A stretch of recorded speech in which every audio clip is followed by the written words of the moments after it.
السلام علیکم ورحمۃ اللہ وبرکاتہ۔ جیسا کہ سبھی بھائی جانتے ہیں کہ آج رمضان المبارک کا پہلا روزہ تھا اور تراویح کی دوسری رات تھی۔ امید ہے کہ سبھی بھائی جو میری باتوں کو سن رہے ہیں وہ روزہ و تراویح ادا کر رہے ہوں گے۔ اگر نہیں کر رہے ہیں تو آئندہ ادا کرنے کا ارادہ کر لیں۔ آج میں آپ لوگوں کو تراویح سے متعلق چند اہم باتیں بتانے جا رہا ہوں جو اس لاک ڈاؤن کی وجہ سے پیش آ رہی ہیں اور لوگ بہت زیادہ پریشان نظر آ رہے ہیں۔ یعنی کیا ہم اپنے گھروں میں نماز تراویح پڑھ سکتے ہیں یا نہیں؟ کیا کوئی اکیلا شخص نماز تراویح پڑھ سکتا ہے یا اس کے لیے جماعت ضروری ہے؟ اسی طرح نماز تراویح کے لیے عالم یا حافظ کا ہونا ضروری ہے یا کوئی بھی پڑھ سکتا ہے؟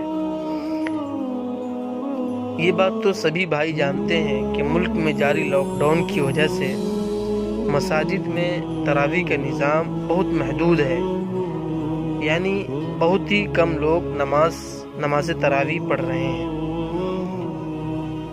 تو اس لیے سب سے پہلی بات کہ تراویح بہت فضیلت اور ثواب والی نماز ہے اور اس نماز کی ادائیگی میں مسجد کا ہونا ضروری نہیں ہے، یعنی ہم اپنے گھروں میں بھی نماز تراویح ادا کر سکتے ہیں۔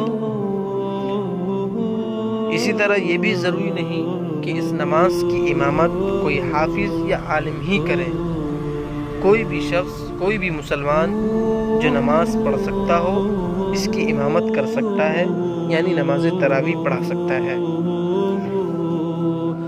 اسے یعنی نماز تراویح کو باجماعت ادا کرنا بھی لازمی نہیں ہے، یعنی ہم گھر میں اکیلے ہیں تو تنہا بھی نماز پڑھ سکتے ہیں۔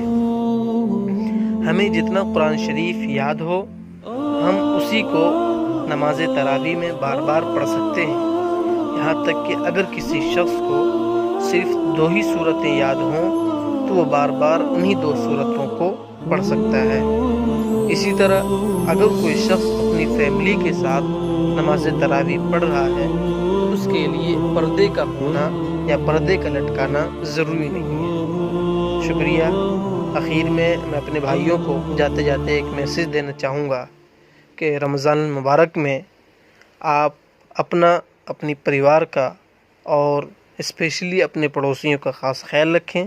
جو لوگ محتاج ہیں، ضرورت مند ہیں، ان کی مدد کریں۔ شکریہ والسلام۔